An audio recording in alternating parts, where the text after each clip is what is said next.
저는 사실 직업이 사라지는 건 아닌 것 같고요. 오히려 더 많아질 거라고 생각을 합니다. 나쁘게 보자면 경계라는 게 좀 소멸되는 것 같아요. 나의 가치 연결선을 새로 찾아내지 않으면은 무너지고 있다. 여러분들이 이거 말씀드리면 희소식이라고 보실 것 같은데,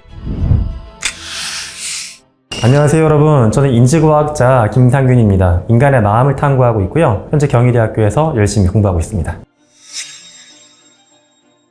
저는 사실 직업이 사라지는 건 아닌 것 같고요. 오히려 더 많아질 거라고 생각을 합니다. 다만 직업이 대체되는 거죠. 바뀐다라고 보시면 될 것 같아요. 요즘에 보면 자동차 운전하시는 운전사분들 계시지만 마부는 없어졌잖아요, 그죠? 옛날에 마부 천지였어요. 운전사 하나도 없고. 바뀐 것처럼 늘 기술과 문화는 새로운 직업을 만들어냈습니다. 다만 우리가 아직 그 결과치에 도달하지 않았기 때문에 내 직업이 사라진다는 것에 대해서 두려움을 자꾸 느끼시는 게 아닌가? 저는 그렇게 해석을 합니다.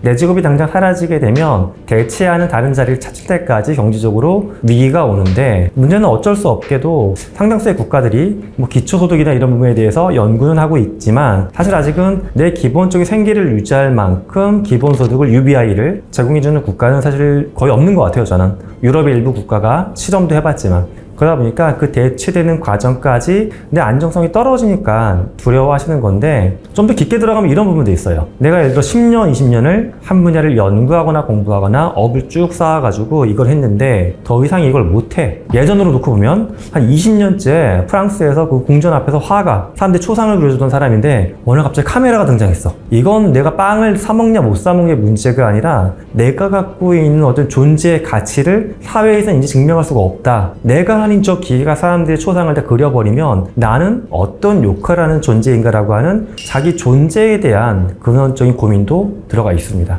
즉 경제력뿐만 아니라 전 철학적인 고민도 함께 있다라고 생각을 합니다.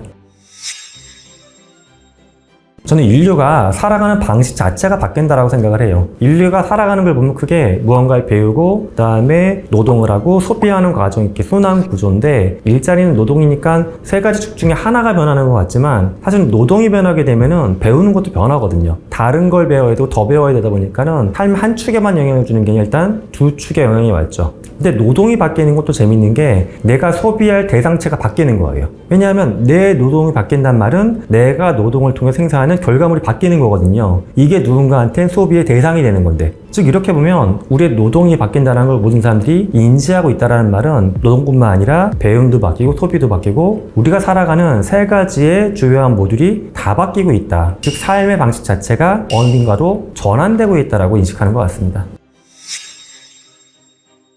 물리적인 기계 있죠. 산업혁명기 기계. 그거 나오기 전에 인간의 주된 역할은 뭐냐면 힘쓰는 거였죠.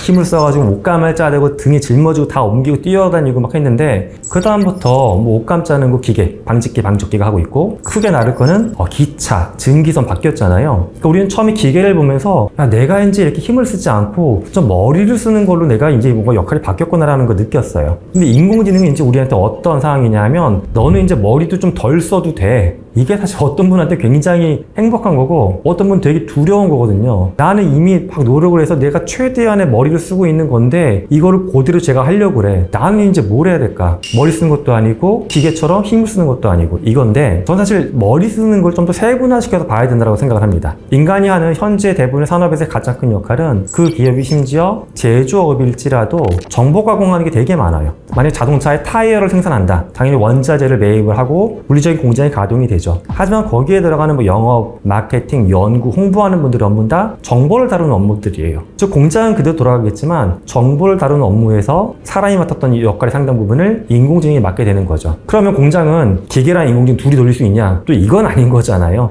오히려 더 기계가 가공한 정보를 좀 더 깊게 보고 넓게 보고 그동안 하지 못했던 고도의 고민하는 것들, 저는 그게 인간의 업으로 다시 넘어간다라고 해석을 합니다. 저는 기존에 현재까지 우리가 일하는 방식을 노동 2.0으로 보면 어떨까 합니다. 하지만 제가 만든 개념은 아니고 경제학자들 중에 일부가 약간 썼던 개념이에요. 기존에 우리가 일하던 방식은 이렇게 조직이 있죠. 조직은 어떤 설계도 같아요. 마치 레고 조립하는. 그럼 나는 이런 자동차를 만들 거야. 너는 역할이 뭐니? 저는 바퀴 할 수 있어요.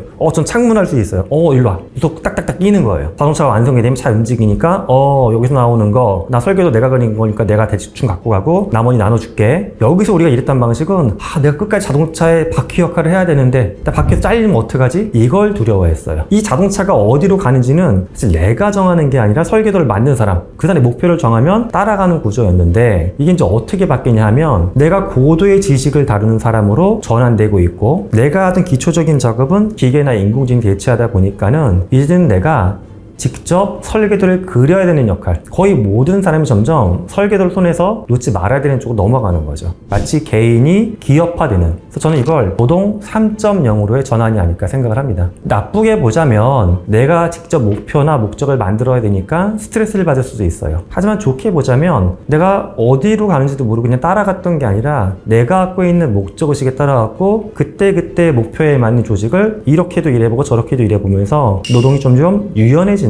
다양한 일의 기회도 생긴다. 그리고 내가 잘 핸들링을 할 수 있으면 소득도 증가하면서 일의 시간은 오히려 줄어들 수도 있다. 좀 선택권이 다양해지는 것 같아요. 이거는 뭐 이 상이 무조건 좋은 것만은 아니지만 어쨌든 큰 흐름은 노동 2.0에서 노동 3.0. 기업이 설계를 하고 목표를 만드는 시대에서 개인이 기업화돼서 스스로의 목표와 목적까지 다 정하는 3.0을 전환되는 것. 전 이게 현재 모습이라고 생각합니다. 제가 집 근처에 한 100m 인근 거리에 제가 자주 간 식당이 있어요. 저의 최애 식당 중에 하나인데 순댓국집입니다, 여러분. 네, 이게 그 전날에 이제 딱 소주나 맥주 한잔 한 다음에 아침에 딱 10시에 열어요, 그 집이. 재밌는 게 그 집을 가면은 얼마 전부터 키오스크 주문을 싹 다 바뀌었어요. 자리에 앉아갖고 따따닥 주문해서 결제도 여기서 하고. 진짜 서빙도 기계가 와서 해줍니다. 저 이걸 보면은 이 식당의 예전, 뭐 예전이라고 해서 10년 전이 아니라 불과 작년까지만 해도 종업원이 와서 주문 받고 와서 음식 갖다 주고 나갈 때 사장님하고 인사하면서 계산하고 나오고 이렇게 했거든요. 이 사람들이 싹 다 사라진 거예요. 그럼 사람은 어디 들어가 있냐면 주방에만 있어요. 왜냐면 그렇게 보는 것 같아요. 우리의 메인 경쟁력은 주방에서 음식 제조하는 거. 나머지는 어차피 계속 종업원들이 바뀌면서 이랬던 거니까 기계하고 인공지능 결합된 로봇으로 대체를 해버린 거죠. 저는 이게 우리의 근거리에서 발생하고 있는 예인데 사실 뭐 큰 기업으로 봐도 콜센터가 이미 그렇게 바뀐 거죠. 옛날에 무조건 사람이 응대하다가 아직까지는 꽤 답답하지만 ARS 시스템으로 넘어왔고 최근에 뭐 통신이나 금융이나 뭐 서비스 회사에서 또 만들고 있는 게 이걸 인공지능을 도입을 해서 뭐 1번, 2번 선택하는 게 아니라 대화형으로 사람처럼 상담하는 기계를 만들고 있는 건데 이런 식으로 저는 우리의 효율성에 맞게끔 나의 핵심은 남겨놓고 나머지를 계속 바꿔치기 하는 거 이쪽 위주로의 전환은 빨라지고 있다. 계속 합니다. 근데 점점 더 내가 갖고 있는 능력이 저는 커진다라기보다 달라지는 것 같아요. 제가 첫 직장 생활했던 게 26년 정도 전인 것 같아요. 그때 가보면은 이제 제 자리가 딱 여기 있었고 너는 이런 일을 해 하고 시켜요. 솔직히 그 당시에 내가 이런 일을 하게 되면 이게 어디에 쓰이는지 잘 몰랐어요. 저는 그냥 했던 거에 시킨 거니까. 나중에 어느 순간 조금 이제 커지고 뭐 회식 자리에서 얘기 들으면서 이게 이렇게 쓰이는 거구나 알았죠. 근데 예전에는 그럴 수밖에 없었던 게 개인이 처리할 수 있는 일의 한계가 명확했거든요. 예전에는 이걸 내가 온전히 처음부터 끝까지 다 하는 게 학교에서 배웠던 건데 지금은 그게 아니라 넓게 배우기는 해요. 그러면 이걸 내가 다 할 수 있냐? 그게 아니라 자동화된 툴이나 뭐 어떤 지식을 붙여가지고 넓게 혼자 처리를 다 하는 거예요. 즉 제가 26년 전에 한 5명이서 했던 것들을 지금 보게 되면 혼자 하는 시대로 넘어간 거죠. 이렇게 보니까 당연히 조직에서 개인의 중요성이 커졌고 여기서 생기는 이제 특징이 그럼 이 개인을 잘 설득하지 못하면 납득시키지 않으면 조직에서 큰 성과에서 문제가 생겨요. 그러니까 조직이 개인을 좀 더 디테일하게 들여다보고 이 사람이 갖고 있는 비전이나 목적성이 기업하고 맞는지에 대해서 서로 싱크를 맞추는 작업을 좀 더 정밀하게 하기 시작한 거죠. 예전에는 그게 필요치 않았어요. 한 명 한 명이 작은 단위만 하니까 이거 안 맞으면 계속 바꿔치기 하면 끝나버렸거든요. 그래서 이제 조직의 특성이 좀 더 집단 단위에서 개인 단위로 넘어가고 있다. 이렇게 해석합니다. 여러분 혹시 그 통장이나 갖고 있는 자산을 보게 되면 그게 어디에 쌓여있고 어디에 쓰이는지 한번 분석을 해보세요. 제가 봤을 때 아마도 이러실 것 같아요. 사회초년생은 대부분 그달 받은 거 그달 거의 다 쓰시고 조금 모아놓는 거. 그 다음에 좀 더 진행이 되면 부동산이나 약간 유동자산 일부 투자하시고 이거 올라가길 바라는 거죠. 잘 됐길 바래. 근데 기업은 어떻게 합니까? 기업은 보통 돈이 있으면 자꾸 투자를 하죠. 그것도 내 판단과 노력이 능동적으로 개입된 투자를 하고서 결과치를 바라보고 있어요. 그러니까 지금 기업하고 개인을 보면 기존에 갖고 있는 자산을 사용하는 방법이 좀 달라요. 근데 저는 개인이 기업을 닮아갈 것 같아요. 왜냐하면 앞서 제가 개인이 조직화되고 기업처럼 활동 범위가 넓어진다고 했죠. 그럼 내가 벌어들인 자산을 투자하거나 소비하는 것도 달라질 것 같아요. 예전처럼 그냥 단순히 특정한 땅을 좀 샀다, 집을 좀 샀다, 주식 샀으니까 요거 올라가길 바라는데 이게 아니라 내가 벌어들인 걸 바탕으로 사이드로 어떤 잡을 할 수도 있고, 내가 나를 성장시키기 위해서 기업에서 나를 교육시켜주는 게 아니라 내가 나의 성장에 재투자를 할 수도 있고, 또는 내가 A라는 기업에 소속되어 있지만 사이드로 B라는 작업을 하는데 지금만 해도 그냥 거의 혼자 하려고 해 이거를. 근데 그게 아니면 내가 누군가의 도움이 필요하면 또 다른 사람을 내가 템퍼러리하게 고용을 해가지고 회사의 직원이면서 내가 하는 부업에서 대표처럼 활동하는 거. 저 이런 사람들이 지금도 꽤 있고요. 앞으로는 이런 모델이 더 증가할 거라고 봅니다. 그러다 보니까 개인이 갖고 있는 돈의 흐름이 좀 가게에서의 돈의 흐름이 아니라 기업의 돈의 흐름처럼 좀 넘어가지 않을까, 이렇게 예상합니다. 결국 지금은 기업 입장에서 보게 되면 우리의 경쟁사가 명확하게 몇 개 보이는 거잖아요. 근데 여러분 그거 아세요? 혹시 방송국 제 PD분들하고 몇 분하고 친한데 그분들이 이렇게 뭐 술 한잔하면 신세한탄을 요즘에 이렇게 하세요. 옛날에는 내가 KBS 직원이니까 MBC랑 SBS하고만 경쟁했는데 지금은 뭐 그런 거 없다고. 예전에는 국내 세계 방송국 중에서 잘하는 PD가 되면 이렇게 올라갔었는데 지금 그게 아니라 그놈의 넷플릭스나 이런 것 때문에 전 세계에서 제일 잘하지 않으면 이게 뭐 먹고 살기 힘들다, 이 얘기를 많이 하세요. 즉 경계라는 게 좀 소멸되는 것 같아요. 어떤 내수 시장, 외부 시장, 또는 이건 뭐 다큐멘터리 마켓, 예능 마켓, 이게 아니라 예능하고 다큐도 섞여버리잖아요. 지금 경계가 좀 소멸되는 게 모든 측면에서 나오는 건데, 예를 들어 뭐 제가 있는 학교만 봐도 저희 학교의 의대 교수님 중에 이런 거 작업하시는 분이 계세요. 해부학 실습인데 코로나 때 그 해부학 실습할 수 있는 시신기증이 줄어들었어요. 그러니까 학생들이 공부하기 힘들어하니까, 이분 원래 그쪽을 배운 분도 아니고 전문가가 아니시다고 알고 있는데 3차원 촬영 같은 거 공부하셔가지고 장비도 막 사고 해서 해부하는 걸 그 앞에 놓고 막 찍으신 거예요. 실습할 때마다. 그리고 이 끝나고 나면은 뒷자리에서 잘 못 봤던 친구들이 볼 수 있게끔 영상을 풀어주시기도 하고, 알고 봤더니 또 이런 문제가 전 세계에서 공통적으로 갖고 있는 문제예요. 모든 국가에서 해부 수업이 굉장히 중요한데 이런 교보제가 아직까지 양질의 교보제가 없다. 그래서 원래는 사업가도 아니고 그냥 의대 교수님이신데 이런 걸 학계하고 연합을 해서 또 사업화 생각도 하십니다. 지금 제가 앞서 방송국 얘기나 지금 저희 대학 의대 얘기를 말씀드린 거 공통점 뭐냐면, 저는 경계가 없어진다라고 봐요. 나는 예를 들어 한국에서 비즈니스 하는 사람, 또는 뭐 학교에 있는 사람, 그러니까 지역적인 범주나 산업의 테리토리가 다 무너지고 있다. 여기 무너지는 거에서 나의 가치 연결선을 새로 찾아내지 않으면 어렵다라고 생각합니다.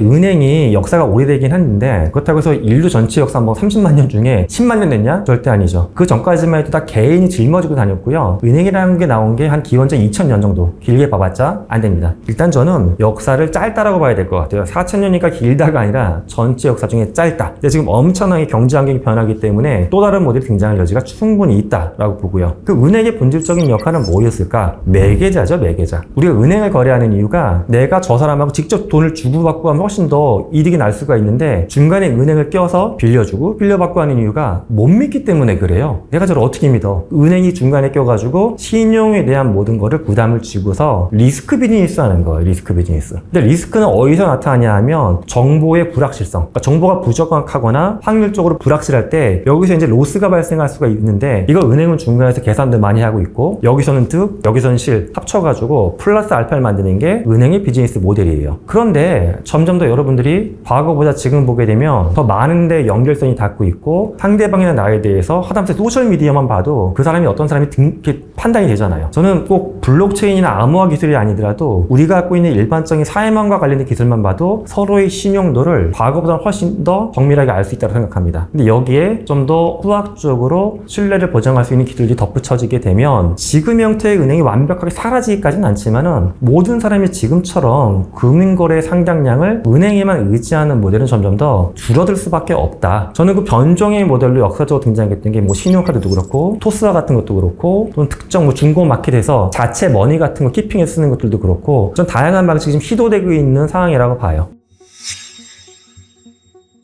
여러분들이 이거 말씀드리면 희소식이라고 보실 것 같은데 노동시간이 전 줄 거라고 생각을 합니다. 사실 역사적으로 보게 되면 그 예전에 뭐 수렵 채집 시절 얘기하잖아요. 우리가 사냥을 하거나 열매 같은 거 따서, 그때보다 지금 현대인의 노동시간은 압도적으로 길어졌어요. 이게 보면 산업혁명 이후 한동안까지 계속 길어졌습니다. 그나마 다행인 건 최근에 조금 감소가 되긴 했어요. 근데 저는 여전히 긴 것 같아요. 혹시 직장 다니시는 분들 중에 나는 근무 시간이 짧지 이 생각하는 분 별로 안 계실 것 같아요. 좀 더 짧아지길 바라는데, 저는 이렇게 금융의 특성도 바뀌고 직장 내부의 일도 바뀌고 돈의 흐름도 바뀌는 이 모든 과정에서 우리의 노동시간이 줄 수가 있다. 왜냐하면 큰 틀로 보게 되면 합리화의 과정이에요. 생산량은 증가시키는데 우리가 시스템이 투입해야 되는 인풋을 줄여도 생산량을 증가시킬 수 있는 쪽으로 시스템이 진화하고 있는 거기 때문에 전체적인 생산량은 증가해서 조금 더 즐길 수 있지만 이걸 만드는 데 들어가는 나의 시간적인 스트레스와 관련된 인풋은 줄일 수 있다. 그래서 저는 이게 잘 세팅되면 우리의 삶은 좀 더 행복해질 수 있다고 봅니다. 다만 대체되는 과정에서 플러스 마이너스들이 많이 발생할 거기 때문에 이 과도기를 우리가 얼마나 잘 슬기롭게 극복할 수 있는지 여기에 방점을 찍어야 되지 않을까 생각합니다.